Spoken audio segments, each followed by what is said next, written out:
সুপ্রভাত, ম্যাথ বোতে তোমাদের স্বাগত। শুরু করছি আজকের ক্লাস। আজকের ক্লাসে আমরা চক্রবৃদ্ধি সুদ থেকে স্পেশাল একটা অঙ্ক দেখে নেব। চলো শুরু করি। মাধ্যমিকে চক্রবৃদ্ধি সুদ থেকে কিন্তু একটা অঙ্ক এবছর আসবেই, তাই চক্রবৃদ্ধি সুদ অধ্যায়টা কিন্তু তোমাদের ভালো করে করতে হবে এবং এখান থেকে একটাই অঙ্ক আসবে, 5 নাম্বার থাকবে চক্রবৃদ্ধি সুদ এবং সমহার বৃদ্ধি থেকে। অঙ্কটা বলে দিয়েছে ৬,৩০৫ টাকা 3টি ভাগে এমন ভাগে ভাগ করো যার 5% বার্ষিক চক্রবৃদ্ধি সুদের হারে 2 বছর, 3 বছর ও 4 বছরের সমূল চক্রবৃদ্ধি সমান হয়। ঠিক আছে, চলো আমি তাহলে অঙ্কটার যেই বক্তব্য আছে সেই অনুসারে অঙ্কটাকে করছি। দেখো কি বলেছে, তাই নিয়ে লিখছি যে ধরি ৬,৩০৫ টাকার 3টি ভাগ হলো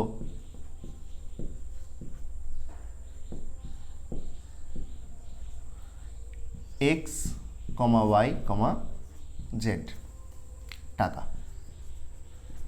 ঠিক আছে, তাহলে অতএব এক্স টাকার 2 বছরের সমূল চক্রবৃদ্ধি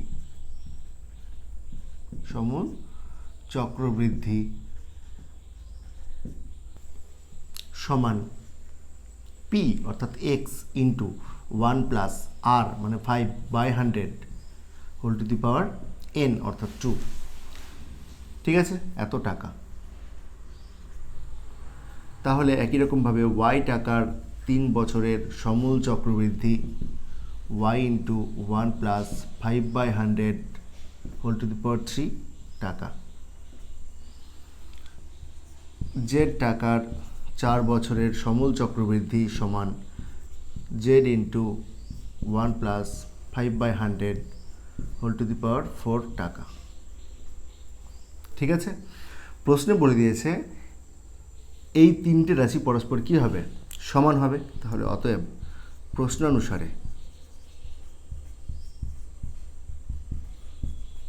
প্রশ্নানুসারে X into 1 plus 5/100 whole to the power 2 equals to Y into 1 plus 5/100 whole to the power 3 equals to Z into 1 plus 5/100 whole to the power 4।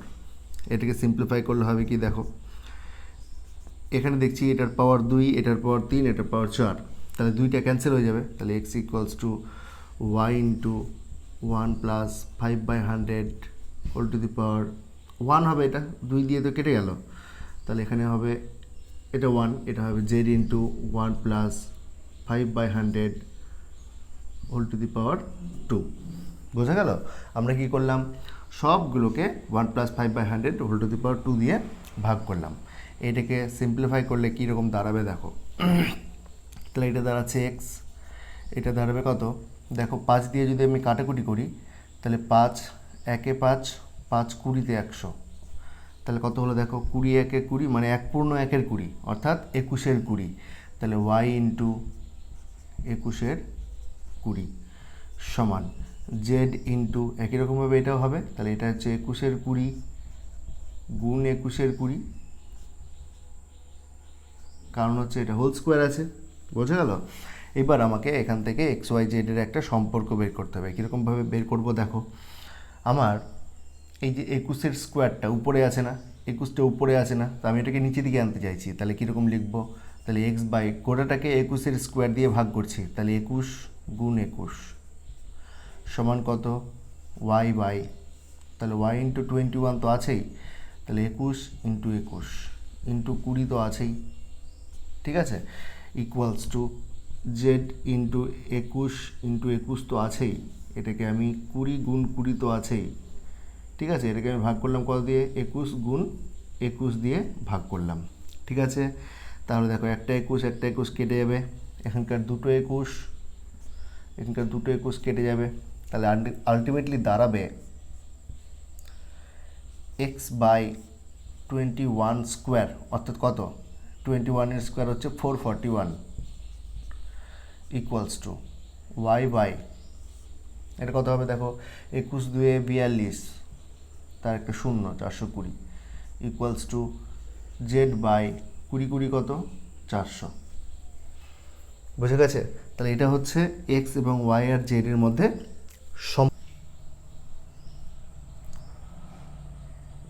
X by 441 equals to Y by 420 equals to Z by 400 equals to কে ধরি।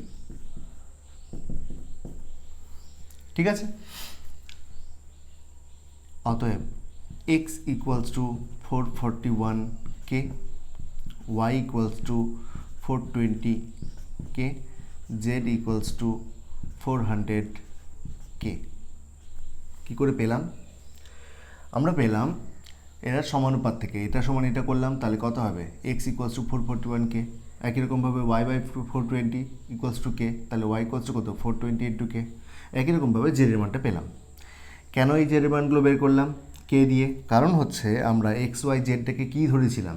6305-এর এক একটা ভাগ ধরেছিলাম, 3 ভাগে ভাগ করা হয়েছে। তাহলে অতএব 441 কে প্লাস 420 কে প্লাস 400 কে ইকুয়ালস টু কত 6305। বোঝা গেছে ব্যাপারটা? এইবার দেখো এখান থেকে আমরা কে এর মানটা বের করছি। তাহলে কত হবে যোগ করলে দেখো 400 400 400 4 3 1200, আর এখানে কত 41 আর 20, তাহলে কত 1261 কে। বোঝা গেল? দেখো 400 400 400 4 3 1200, আর 41 আর 20 কত 61, তাহলে 1261 কে ইকুয়ালস টু 6305।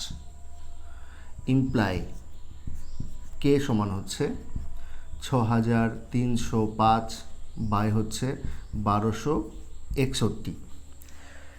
এই টাইপের অঙ্কগুলো কিন্তু পুরোপুরি মিলে যায়। তোমাদের দেখতে হবে যে এই যে অঙ্কটা দেওয়া আছে এটাকে এবার কাটাকুটি করতে হবে। এবার কাটাকুটি করতে গেলে প্রথমেই যেটা আমার মনে আসছে সেটা হচ্ছে দেখো, যেখানে 1কে কত দিয়ে গুণ করলে 5 হবে, তো আমি প্রথমেই জানি যে 5 দিয়ে গুণ করলে 5 হয়। তাহলে প্রথমে আমি 5 দিয়ে গুণ করে দেখছি। দেখো 5 একে 5, 5 6 30 0, হাতে থাকলো 3, 5 2 10 আর 3 13, 5 একে 5 আর 6 মিলে যাচ্ছে। তাহলে 1261কে 5 দিয়ে গুণ করলে হয় 6305। ঠিক আছে? তাহলে এক একটা ভাগ যেহেতু এবার বের করতে বলেছে, তাহলে এবার আমরা সেখানে কে এর মানটা বের করে নেব। তাহলে লিখছি, এদিকে লিখছি, অতএব x ইকুয়ালস টু 441 কে সমান 441 ইন্টু 5। তাহলে কত হবে দেখো, 5 একে 5, 5 4 20 0, হাতে থাকলো 2, 5 4 20 আর 2 22, এত টাকা। ঠিক আছে? y সমান কত 420 কে, তাহলে 420 ইন্টু 5 মানে হচ্ছে 2100। ঠিক আছে? চলো, টাকা জেড সমান হচ্ছে দেখো, জেড সমান হচ্ছে 400 কে, 400 ইন্টু 5 2000 টাকা। বোঝা গেছে? এই হচ্ছে তোমাদের অঙ্কটা। দেখে নাও অঙ্কটা কেমন লাগলো। যদি কোথাও বুঝতে অসুবিধা হয় কমেন্ট করে জানাও। চ্যানেলে যদি নতুন হয়ে থাকো তাহলে সাবস্ক্রাইব করে সাথে থেকো।